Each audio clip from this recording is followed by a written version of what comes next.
Hey everybody, it's Christian from Human Risk with a very brief summary as to what you'll find in the latest edition of the Human Risk newsletter that's out now.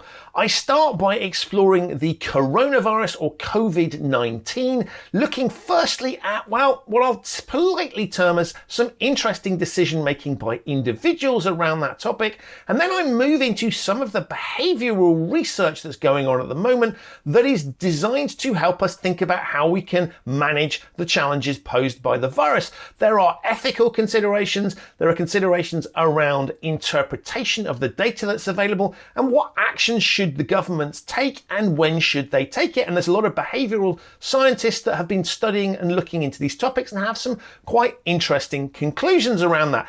In doing so, they highlight quite a few of the biases that we all deploy when we think about this kind of topic. So fascinating from a government perspective, equally interesting from our own cognitive perspectives. And I finish off by looking at communications. How can one communicate to the general population when you've got this kind of thing going on? And so there's some good lessons that can be learned there. Speaking of communication, the second topic I cover is an airline and how it communicated with passengers about delays. We've all been there, stuck at airports, and our flight is delayed. What makes it 100 times worse is poor communication on the part of the airline. This one did a really good job. Valuable lesson for all of us if we need to communicate something that is unpleasant or not going to be welcomed by the target audience. There are ways you can do it. So valuable lessons from that airline in terms of communicating things like compliance requirements.